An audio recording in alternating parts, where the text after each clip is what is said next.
मेरा नाम रमेश है। मैं अपने आप को बहुत खुशकिस्मत मानता हूँ कि मेरी शादी रचना से हुई। रचना और मेरी शादी घर वालों की मर्जी से हुई है।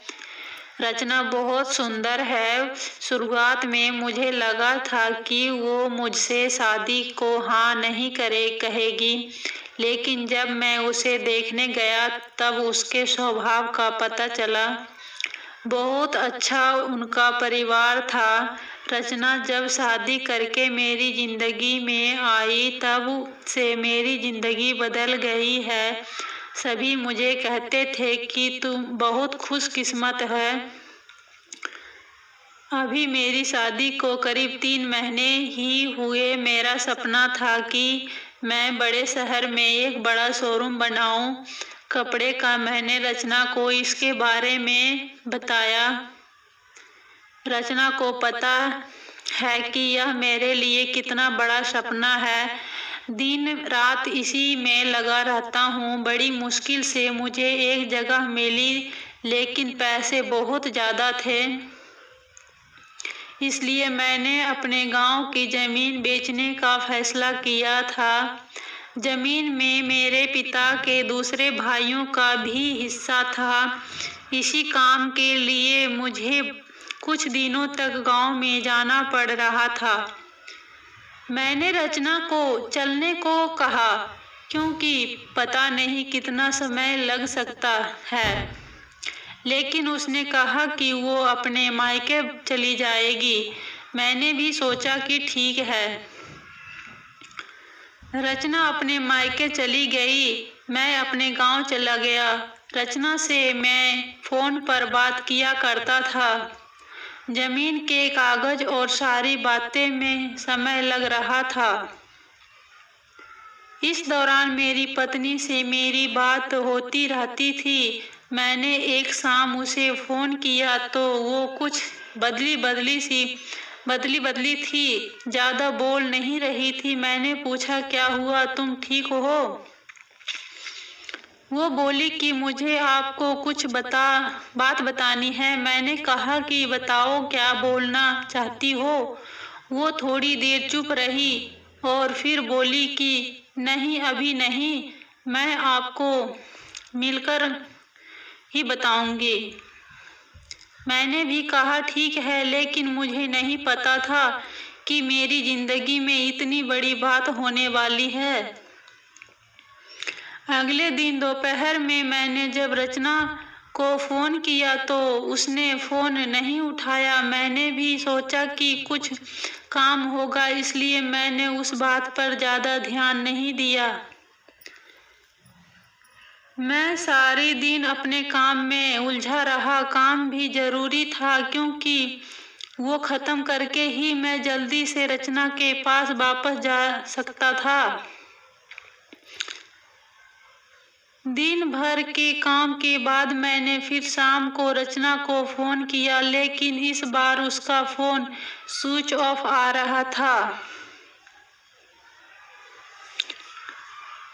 मैंने फिर सोचा कि शायद किसी काम से गई होगी और मोबाइल स्विच ऑफ हो गया होगा। मैंने रात फिर किया, क्योंकि दिन भर बात हो ना, लेकिन रात में जरूर बात किया करते थे।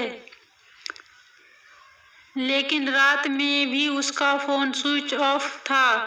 अब मुझे थोड़ी फिक्र हुई, लेकिन फिर मैंने सोचा कि वो उसके घर ही है। अगर कुछ बात होती तो मुझे फोन आ ही जाता।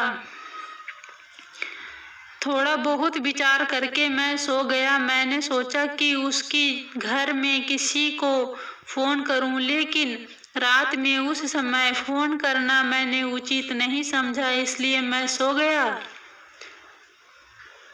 सुबह उठते ही मुझे यही ख्याल आ रहा था कि मैं रचना से बात करूं। सुबह भी मैंने फोन किया, लेकिन अभी भी वही बात, उसका फोन स्विच ऑफ ही था। अब मैंने उसकी मम्मी को फोन किया, लेकिन उन्होंने भी मेरा फोन नहीं उठाया। अब मुझे थोड़ी फिक्र होने लगी थी कि क्योंकि किसी से भी मेरी बात नहीं हो रही थी। करीब 3 दिन तक ना रचना का फोन आया ना उसकी माँ का। मैं अपने काम में लगा रहा। फिर एक शाम मेरी सास का फोन आया। मैंने पूछा कि रचना कहाँ है। वो बोली, रचना अपनी एक चचेरी बहन की शादी में गई है। शायद वहाँ नेटवर्क नहीं होगा, इसलिए बात नहीं हो पा रही है। मैं भूल गया था। रचना ने मुझे बताया था कि वो वहाँ जाने वाली है। मेरी चिंता थोड़ी कम हो गई और मैं वापस अपने काम में लग गया। रचना वहाँ 5 दिन रुकने वाली थी, इसलिए मैंने सोचा कि शायद 5 दिन तक मेरी रचना से कोई बात नहीं हो पाएगी। मेरा काम भी लगभग खत्म हो गया था। मेरे हाथ में पैसा 2 से 4 दिन में आने वाली थी। जैसे ही मेरे हाथ में पैसा आए मैं वहाँ से निकल गया। वहाँ से निकलने के बाद मैं सीधा अपने पत्नी के घर ही गया। उसे लेने के लिए जैसे ही मैं वहाँ पहुँचा, मुझे देखकर मेरी सास खुश होने के बजाय डरी हुई दिखाई दी। मैं थोड़ी देर वहाँ बैठा, उसे पूछा कि रचना कहाँ है। वो बोली कि वो अभी आई नहीं है। मैंने बोला कि आई नहीं है, अभी तक उसका फोन भी नहीं लग रहा है। मैंने कहा कि आप मुझे वहाँ किसी का नंबर दे दो। कितने दिन से रचना से बात हुई नहीं है। वो कुछ देर सोचती रही, फिर बोली मैं कि अभी मेरे पास नहीं है, मैं आपको किसी से पूछ कर देती हूँ। करीब 8 दिन हो गए थे मुझे रचना से बात किए। मुझे रचना पर भी गुस्सा आ रहा था कि उसका फोन स्विच ऑफ क्यों है, साथ उसका फोन काम नहीं कर रहा तो वो किसी के भी फोन से बात कर सकती, लेकिन उसने मुझसे बात नहीं की। मैंने सोचा था कि जब वो आएगी तो उसे जरूर डांटूंगा। मेरी सास का फोन नहीं आया। करीब 12 दिन हो गए। मैं उनके घर वापस गया, लेकिन अब वो भी घर पर नहीं थी, ना ही मेरा फोन उठा रही थी। अब मेरे मन में बहुत सारे विचार आने लगे कि आखिर बात क्या है जो रचना और उसके घर वाले मुझसे इस तरह का बर्ताव कर रहे हैं। मैंने उनके मैसेज किया कि अब मैं पुलिस के पास जाऊंगा। मेरी इस धमकी से शायद वो डर गई और उनका फोन आया। बोली कि बेटा, मैं तुम्हें कुछ बताना चाहती हूँ, तुम घर आ जाओ। अब मेरी चिंता बढ़ती जा रही थी। मैं बहुत गुस्से में था। मैंने जाते ही उन्हें जोर से चिल्लाते हुए पूछा कि कहाँ है रचना। मेरी सास मुझे बोली कि बेटा, अब मैं जो तुम्हें बताने वाली हूँ उस पर तुम्हें विश्वास नहीं होगा, लेकिन यही सही है। वो बोली कि रचना किसी के साथ भाग गई है। मुझे मेरे कानों पर विश्वास नहीं हुआ। मैंने क्या सुना? मैंने बोला, आप कुछ भी बोलोगे और मैं मान जाऊंगा। वो बोली, बेटा यही सच है। तुम्हारी शादी के पहले उसका एक प्रेम प्रसंग था। जब वो वहाँ गांव में अपनी बहन की शादी में गई तो उसे वो वहाँ मिल गया और वो मौका देखकर वहाँ से भाग गई। मैं जानती हूँ कि तुम उससे बहुत प्यार करते हो, लेकिन अब यही सच है, तुम्हें उसे भुलाना होगा। हम लोग पुलिस के पास नहीं गए, नहीं तो बदनामी होगी, इसलिए हम इस बात को तुम से छिपा रहे थे। रचना मेरे साथ 3 महीने तक रही थी। जितना मैं उसे जानता था वो ऐसा नहीं कर सकती थी, लेकिन उसकी माँ यह कह रही थी तो मैं कैसे न मानता। मेरा मन अभी भी मानने को तैयार नहीं था। मेरी सास मेरे आगे रो रही थी, माफी मांग रही थी। इतनी बड़ी बात मेरे घर वालों को पता चली तो उन्हें भी विश्वास नहीं हुआ। रचना स्वभाव से बिल्कुल ऐसी नहीं लग रही थी। रचना की माँ को देखकर मैं और मेरे घर वाले चुप रह गए। हमने कुछ बड़ा कदम नहीं उठाया। मैं अपने साथ हुए इस धोखे को बर्दाश्त नहीं कर पाया। मैंने रचना को बहुत प्यार किया और मुझे कुछ भी हासिल नहीं हुआ। रचना नाम से मुझे नफरत हो गई। मेरी जिंदगी पर इसका बहुत असर हुआ।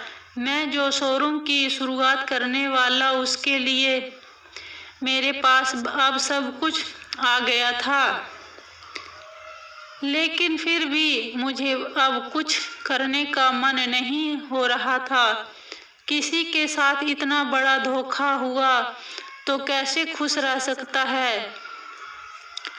मेरे घर वाले मुझे संभाल रहे थे। मैंने उसे बहुत ढूंढने की कोशिश की। मैं चाहता था वो मुझे मिले तो मैं उससे पूछूं कि आखिर उसने मेरे साथ ऐसा क्यों किया। धीरे धीरे समय बीतता गया। उसे अब 7 महीने हो गए थे और मैं भी भूलकर अपनी जिंदगी में वापस बिजी होने की कोशिश करने लगा। मेरा उसके घर यहाँ से जाना हुआ। ऐसे ही मेरा ध्यान उसके घर की खिड़की पर पड़ा। मुझे दिखाई दिया कि खिड़की में रचना है। एक झलक सी मुझे दिखी। मैंने उसी समय उनके घर का दरवाजा बजाया। मेरी सास ने दरवाजा खोला और वो मुझे देखकर ही डर गई। दरवाजा खोलते ही अंदर जाने लगा। मेरी सास ने मुझे रोका, लेकिन मैं नहीं माना। अंदर में कमरे में गया तो रचना को देखकर मैं हैरान रह गया। रचना व्हील चेयर पर बैठी थी। रचना ने मुझे देखा और उसकी आंखों में आंसू आ गए। मैंने पूछा, यह क्या हुआ? रचना बस रो रही थी। मेरी सास बोली कि बेटा, रचना जब शादी में गई थी तब उसका एक्सीडेंट हो गया था और उसे ऐसी जगह चोट आई जिसके कारण अब वो चल नहीं सकती है। एक्सीडेंट के समय भी बेहोशी में यह कह रही थी कि तुम्हें ना बताए, वो बड़े काम के लिए गए हैं। डॉक्टर ने जब बताया कि हो सकता है रचना अब चल ना सके और इलाज पर बहुत ज़्यादा पैसा लगेगा, तब भी मैंने कहा कि दामाद जी को बता देते हैं। लेकिन रचना ने कहा कि मैं उनकी जिंदगी खराब नहीं कर सकती। उनका सपना है शोरूम खोलने का। उनकी जिंदगी में जाऊंगी तो उन पर बोझ ही बनूंगी। इसलिए रचना ने यह झूठ तुम्हें कहने को कहा ताकि तुम उसे भला बुरा कह कर उसे भूल जाओ, उससे नफरत करो। मेरी पत्नी मुझसे इतना प्यार करती थी। मैंने उससे कहा कि रचना, अगर मेरे साथ ऐसा कुछ हो जाते तो तुम मुझे छोड़ देती। रचना ने रोते हुए कहा कि ऐसा मत बोलो। रचना ने कहा कि मैं आपकी दोषी हूँ। एक्सीडेंट में हमारा बच्चा जो मेरे गर्भ में था वो भी नहीं बचा। आप मुझे भूल जाइए, दूसरी शादी कर लीजिए। मैं आप पर बोझ नहीं बनकर रहना चाहती। रचना की आंखों से आंसू नहीं रुक रहे थे। कितने दिनों उसने इन्हें रोक कर रखा होगा। मैंने रचना को बीते कुछ महीनों में ना जाने क्या कुछ नहीं कहा, लेकिन अब वो रचना को एक पल भी अपने से दूर नहीं रखना चाहता था। मैंने रचना की एक बात नहीं सुनी। मैं रचना को अपने साथ ले गया।